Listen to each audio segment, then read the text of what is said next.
Olá, primeiro ano, como que vocês estão? Espero que todos estejam bem. Na nossa última aula de Biologia 2, a gente estava falando sobre o reino protista e a gente dedicou toda a nossa aula para falar sobre as algas. A gente viu que no reino protista a gente consegue fazer uma divisão entre um grupo que é autótrofo, que são as algas, e um segundo grupo que é heterótrofo, que são os protozoários. Hoje, então, nós vamos falar exclusivamente dos protozoários. Para isso, eu peço que vocês peguem, então, o livro 3 de Biologia 2 de vocês e abram aqui no capítulo 10, que é a página 22 do livro 2 do livro 3, Biologia 2, frente 2, então, para a gente acompanhar capítulo 10. Vamos lá? Então, gente, dentro do reino protista, quando a gente fala dos protozoários, a gente tem as características gerais dos protozoários. A gente está falando então de seres que são eucariontes, unicelulares, não temos protistas pluricelulares, né? Então são eucariontes, unicelulares e heterótrofos. Eles não vão produzir o seu próprio alimento. E a maioria deles é aquática. Sim, encontramos alguns em solo úmido e ambiente lodoso, tá? Mas a maioria é aquática, podendo ser aquático marinho ou aquático dulcícola. A gente vai ter uma grande diversidade de protozoários, a gente vai ver a classificação aí, mas por enquanto a gente vai se ater às características gerais. E lembrando também que além dos aquáticos, a gente vai encontrar alguns protozoários associados a outros organismos. A gente pode encontrar protozoários comensais, aqueles que vivem associados a outros organismos e não causam nem benefícios nem prejuízos. A gente encontra protozoários que são mutualistas, ou seja, vivem associados a outros organismos e trazem benefício para esse organismo e também recebem, né, um benefício, então a troca é mútua. E a gente também encontra protozoários parasitas, inclusive o próximo capítulo vai ser doenças causadas por protozoários, então a gente vai também conversar sobre isso, tá bom? Mas por enquanto a gente vai falar das características deles mesmos. Gente, falando sobre o tamanho deles, a maioria é microscópica, tá? A gente vai trabalhar aí, falar que encontra de 2 a 1000 micrômetros de comprimento. Existem algumas exceções, mas mesmo assim a gente está falando de 5 milímetros. É o maior protista que a gente tem, de protozoário que a gente tem, tá bom? Então, diferente das algas, que a gente tinha algas que chegavam até 60 metros, não, protozoários são unicelulares e são pequenininhos, tá bom? E quando a gente fala que eles são heterótrofos por ingestão, tá? Eles vão englobar e digerir partículas ou outros seres vivos microscópicos que estão ao seu redor. E eles vão eliminar suas excretas no ambiente por difusão. E já para a reprodução, geralmente a reprodução é assexuada, mas também tem reprodução por conjugação, que daí é considerada reprodução sexuada, ok? E daí então a gente vai falar que taxonomicamente eles são divididos em 6 filos.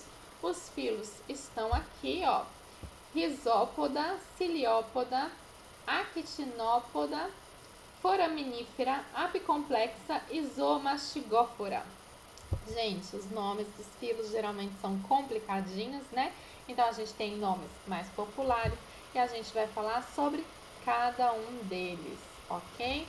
Então, daí dentro de cada um deles tem algumas características, a gente vai falar das importâncias de cada um deles. Então, bora lá para a morfofisiologia dos protozoários. Aqui na página 24, a gente começa pelo filo Rhizópoda, que é o grande filo das amebas. Gente, quando a gente fala de ameba, existem várias espécies de amebas, ok? Então, quando eu falar ameba, a gente está falando de ameba de forma geral. Gente, os principais representantes dos rizópodes são as amebas, tá? Ou ameboides. Elas têm essa carinha aqui, parece um ovo frito, né? Quando a gente desenha, o núcleo lá no meio e o citoplasma, tá? Então ela é uma célula como qualquer outra, tem membrana plasmática, citoplasma, núcleo, tá bom? E a grande característica dela são os pseudópodes, os falsos pés, pseudo, falso, pódio, pés. A gente já aprendeu isso aí anteriormente. E os pseudópodes são utilizados tanto para locomoção quanto para captura de alimento, tá? Então, o citoplasma dela tem um fluido em condição de gel e ela usa essa diferença aí, então, de concentração do citoplasma, né, que a gente fala então do protoplasma, essa diferença de concentração e também do citoesqueleto que é rompido e daí pela osmose vai tendo, né, essa diferença, né, que a gente pode ver até aqui está colorido, né, o ectoplasma e o endoplasma, né, e daí vai então tendo esse fluido e o movimento dela é bem lento, bem lento. E daí então vai tendo essas projeções citoplasmáticas que são chamadas de pseudópodes. Então ela vai se esticando e puxando, esticando e puxando, e assim ela vai fazendo a sua movimentação. E também é utilizado para englobar os alimentos. Então aqui embaixo a gente pode ver, olha, o alimento, e dela vai esticando seus pseudópodes, engloba o alimento, e o alimento então está numa vesícula dentro dela. Daí, gente, os lisossomos, que são vesículas com enzimas digestivas, se unem ao vacúolo digestivo, ao vacúolo que tinha o alimento, né? E daí a gente tem então o vacúolo digestivo, né? E daí vai acontecer a digestão. Esse vacúolo, agora que tem a digestão, ele vai então passar por toda a célula, e daí vai tendo a liberação dos nutrientes para toda a célula, e daí a gente vai ter um vacúolo com restos alimentares, que é o vacúolo residual. O que faz com esse vacúolo residual? Esse vacúolo residual, então, encosta aqui na membrana plasmática e daí joga os restos para fora. Esse processo de jogar os restos para fora chama defecação celular ou plasmocitose, tá? Aqui, ó, plasmocitose ou defecação celular. E é assim que é o processo alimentar da ameba, ok? Aqui embaixo, então, tem detalhes, né, como se estivesse passando aqui, ó. Foi fagocitado, o fagossomo, vacúolo alimentar, juntou com o lisossoma, as enzimas digestivas, digeriu, os nutrientes foram absorvidos e os restos foram jogados para fora na plasmocitose ou defecação celular, tá bom? Gente, mas tem uma questão. A membrana, né, plasmática, ela é semipermeável. E daí, se a gente tem uma ameba que está na água doce, o que acontece, a tendência é que a água entre dentro da célula para igualar as concentrações, né? A concentração da água de fora com a concentração da ameba, porque dentro da ameba tem um monte de substâncias. E daí a água ia entrar dentro da ameba e a ameba ia acabar explodindo, né? Porque nunca que ia igualar as concentrações de substâncias dentro e fora, né? Dentro da ameba e fora da água. Então, para que isso não ocorra, as amebas de água doce têm uma organela especial, que chama vacúolo pulsátil ou vacúolo contrátil. A gente pode ver os vacúolos aqui na página 25, a gente tem aqui uma imagem com os vacúolos aqui. Qual que é o papel desse vacúolo? Fazer a osmorregulação, ou seja, ele pega esse excesso de água que está entrando na ameba de água doce e joga para fora. Isso não ocorre nas amebas de água salgada, porque nas amebas de água salgada, como tem mais sais, né, do lado de fora da ameba do que do lado de dentro, na verdade é a ameba que perde água, né? Ela tem que colocar mais água para dentro dela, tá? Então, esse vacúolo contrátil só está presente nos protozoários de água doce, tá? Então, não teria utilidade no protozoário de água salgada. Então, por isso, só está presente no de água doce e faz aí a osmorregulação. E quando a gente fala de reprodução, gente, reprodução assexuada por divisão binária, né? Uma se divide em duas, a gente já está acostumado nesse tipo de reprodução. O próximo filo é o Ciliófora ou ciliados, mais fácil ciliados, né? Por que será, gente? Porque eles têm vários cílios. Um representante típico é o paramécio. Olha aqui, o paramécio, ele tem esse bando de cílios, eles vão bater e vão dar, então, esse movimento rotacional aqui para ele, tá bom? Gente, o paramécio, ele é de água doce. Se ele é de água doce, lembre, tem vacúolo contrátil ou vacúolo pulsátil, tanto faz, o nome é a mesma coisa. Aqui na página 26, a gente pode observar, olha que bonitinho o vacúolo dele, parece um solzinho, ó, o vacúolo contrátil aqui, parece um solzinho, que belezinha, tá vendo? E daí a gente tem ele bem grandão, parece um sapato do Aladim, deixa eu virar do lado certo aqui, ó, o sapato do Aladim, não parece? Pra mim parece o sapato do Aladim, ó, que belezinha, né? E daí, gente, vamos falar da alimentação do paramécio. O que tem de diferente da alimentação dele para a alimentação da ameba? Não é por pseudópodes, né? Ele não tem pseudópodes. Os cílios dele vão bater, levando o alimento para essa região que chama suco oral. Gente, oral lembra a gente de boca, né? E daí o alimento vai ser levado aqui para o ciclóstoma e quando chegar no fim do ciclóstoma, forma a vesícula, tá? Com o alimento dentro. E daí quando entrar aqui dentro, gente, o processo é o mesmo, tá? Daí vai juntar o lisossomo, vai formar vacúolo digestivo, vai passar absorvendo nutrientes. E daí tem o vacúolo residual. Só que daí não é por qualquer região que vai jogar fora os resíduos, não. Ele tem um poro certinho para jogar fora, como se fosse um ânus, né? Mas não é ânus, não, tem outro nome. Olha só, chama aqui, ó. Cadê onde que tá, gente? Citoprócto ou citopígio, tá? Citoprócto ou citopígio. É só por este buraquinho aqui que os resíduos são eliminados. Ou seja, o princípio é o mesmo, só que tem um lugar certo para entrar e um lugar certo para sair. Mas o princípio em si é o mesmo, tá? Como que eles se reproduzem, gente? Se reproduzem assexuadamente por divisão binária, tá? E se lembre do vacúolo contrátil, que é muito importante. O próximo filo é o Actinópoda. Tem dois grupos aqui no Actinópoda, os radiolários e os elizoários. Gente, radiolários, eles chamam radiolários por quê? Porque eles têm um endoesqueleto, então aqui está representando só o endoesqueleto, para a gente ver só o endoesqueleto, tá bom? Essa cápsula central perfurada, ela é de sílica, tá? E de sulfato de estrôncio. E dessa cápsula perfurada sai no arranjo radial essas espículas que a gente pode ver. Então, por causa do arranjo radial das espículas é que eles chamam radiolários, tá? E são organismos marinhos que vivem, então, né, lá no mar e se alimentam por fagocitose, tá? Não tem muitos dados sobre eles, não, tá? Já os elizoários, eles também têm o corpo esférico, mas ao seu redor ele tem uma matriz gelatinosa. Então, é de gelatina aqui, tá? Gelatinosa. E tudo isso que você tá vendo aqui são pseudópodes, mas são rígidos, finos e de extremidades afiladas. E esses são dulcícolas, tá? Então, essa é a grande diferença entre um e outro. Ai. Depois, a gente vem aqui para esse filo foraminífera, são os foraminíferos. Olha que bonitinhos os foraminíferos. Eles têm uma carapaça externa que dá todos esses formatos diferentões para eles.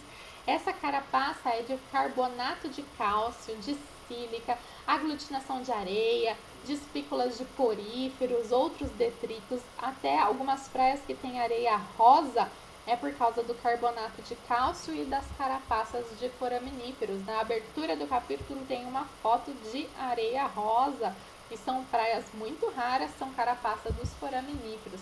Gente, eles têm pseudópodes que saem da carapaça, são bem fininhos, tá? Reticulados. Eles vão se alongando, é por esses pseudópodes que eles formam umas redes, por isso chama reticulópodes, tá? E eles vão se deslocar, capturar suas presas e usar para tudo esses pseudópodes, tá bom?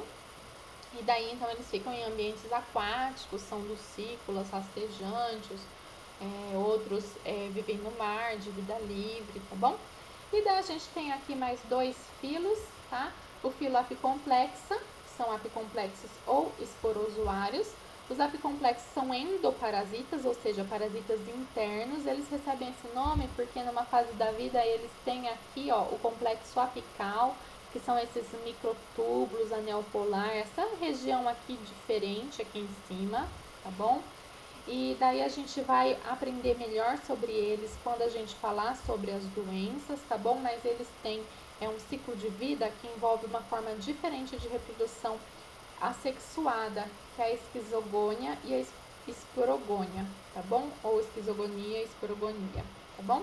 E o filo Zoomastigófora, ou dos flagelados, eles podem viver no mar, em água doce, mas também tem aqueles que são parasitas, tá?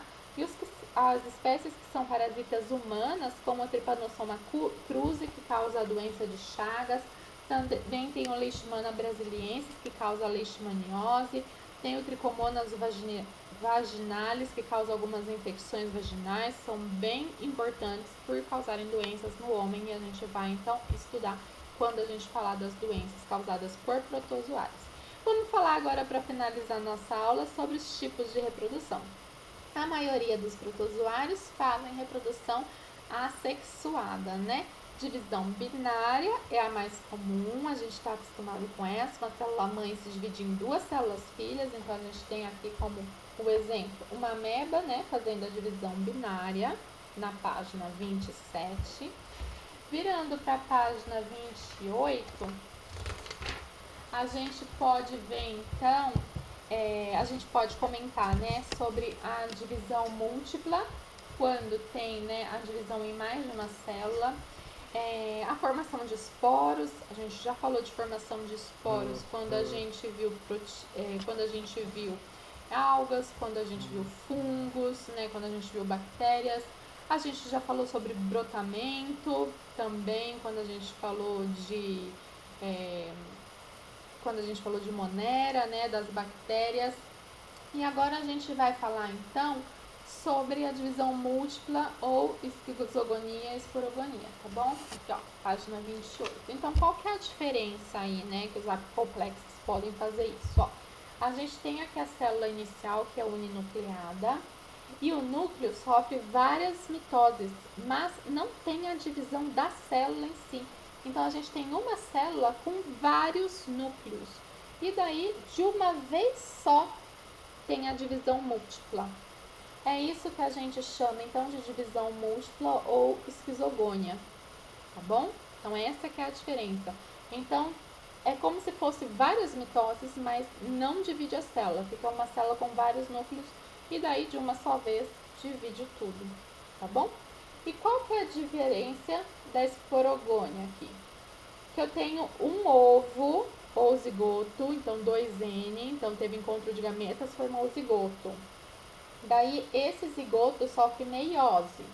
Então, meiose, uma célula, 4 células, certo? E daí, dessa meiose, essas células vão sofrendo mitose. E daí, então, ó, várias mitoses. E daí, então, eu tenho várias células dentro.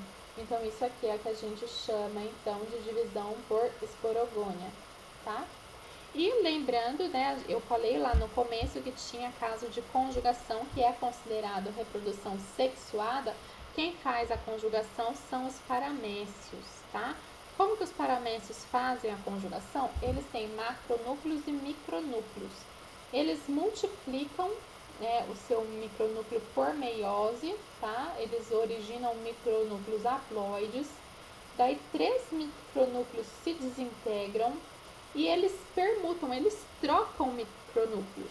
E daí, então, tem um grande rearranjo de material genético. E daí, então, como rearranja, troca material genético, esse material genético se replica, daí nenhuma das duas é igual ao que começou. Mas vamos lembrar que esse é um processo sexual de recombinação gênica, mas não é um processo reprodutivo. Por quê? Porque nós iniciamos com 2 células e terminamos com 2 células, mas nós tínhamos 2 células com um material genético e nós terminamos com 2 células com esse material genético recombinado.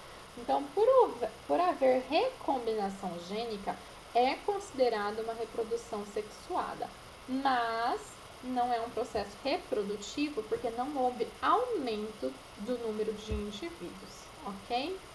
Gente, esse então é a nossa aula sobre os protozoários. Vejo vocês na próxima aula. Tchau, tchau!